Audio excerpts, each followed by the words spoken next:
தற்போதைய அண்மை செய்தியை பார்த்துக் கொண்டிருக்கிறோம். அதிமுகவின் கொடி இரட்டை இலை சின்னத்தை ஓபிஎஸ் பயன்படுத்த தடை விதித்து சென்னை உயர்நீதிமன்றம் உத்தரவிட்டிருக்கிறது.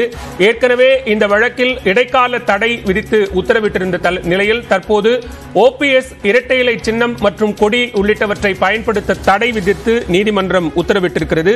அதிமுக பொதுச் செயலாளர் எடப்பாடி பழனிசாமி, ஓ பன்னீர்செல்வம் அதிமுகவினுடைய கொடி இரட்டை இலை சின்னம் லெட்டர் பேட் உள்ளிட்டவற்றை எதையும் பயன்படுத்தக்கூடாது, அதற்கு ஓபிஎஸ்க்கு தடை விதிக்க வேண்டும் என வழக்கு தொடர்ந்திருந்தார். இந்நிலையில் ஏற்கனவே இடைக்கால தடை விதிக்கப்பட்டிருந்த நிலையில் தற்போது நிரந்தரமாக தடை விதிக்கப்பட்டிருக்கிறது. கூடுதல் விவரங்களோடு இணைகிறார் நீதிமன்ற செய்தியாளர் மதன். தற்போது ஓபிஎஸ் இரட்டை இலை சின்னத்தை பயன்படுத்துவதற்கு தடை விதிக்கப்பட்டிருக்கிறது. நீதிபதிகளுடைய உத்தரவு என்ன, பதிவு செய்யலாம்.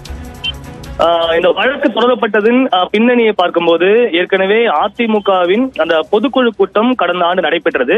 இந்த பொதுக்குழு கூட்டத்தில் பல்வேறு தீர்மானங்கள் நிறைவேற்றப்பட்டது. குறிப்பாக இந்த கட்சியில் ஏற்கனவே அந்த ஒருங்கிணைப்பாளர், இணை ஒருங்கிணைப்பாளர் பதவி நீக்கம் செய்யப்பட்டது. அது மட்டுமில்லாமல் ஓபிஎஸ் மற்றும் அவருடைய ஆதரவாளர்களை கட்சியில் நீக்கியும் அந்த ஒரு தீர்மானம் கொண்டு வரப்பட்டது. ஏற்கனவே இந்த பொதுக்குழு தீர்மானத்தை எதிர்த்து சென்னை உயர்நீதிமன்றத்தில் வழக்கு தொடரப்பட்டு அந்த பொதுக்குழு தீர்மானத்தை தடை விதிக்க ஏற்கனவே உயர்நீதிமன்றம் மறுத்துவிட்டது.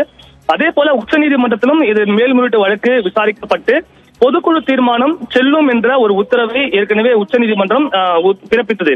ஆனால் அதன் பிறகும் உச்சநீதிமன்றம் இந்த உத்தரவு பிறப்பித்த பிறகும் தொடர்ச்சியாக அதிமுகவின் கட்சியுடைய அந்த சின்னம், பெயர் மற்றும் லெட்டர் பேட் உள்ளிட்டவைகளை ஓபிஎஸ் பயன்படுத்தி வருகிறார். இது தொண்டர்கள் மத்தியில் மிகப்பெரிய ஒரு குழப்பத்தை ஏற்படுத்துகிறது. எனவே இது போன்று கட்சியுடைய சின்னம், லெட்டர் பேட் உள்ளிட்டவைகளை பயன்படுத்த ஓபிஎஸ்க்கு தடை விதிக்க வேண்டும் என்றுதான் சென்னை உயர்நீதிமன்றத்தில் புதிதாக அதிமுகவின் பொதுச் செயலாளர் எடப்பாடி பழனிசாமி ஒரு புதிய மனு தாக்கல் செய்தார்.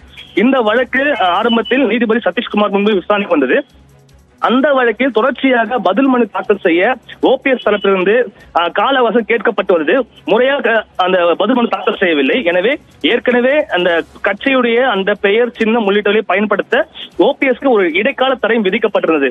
அந்த இடைக்கால தடை எதிர்த்து ஏற்கனவே உயர்நீதிமன்றத்தில் மேல்முறையீட்டு மனு தாக்கல் செய்யப்பட்டு அந்த மனுவும் தள்ளுபடி செய்யப்பட்டது. இதன் பிறகுதான் அந்த பிரதான வழக்கு மீண்டும் நீதிபதி சதீஷ்குமார் முன்பு விசாரணை நடைபெற்றிருந்தது.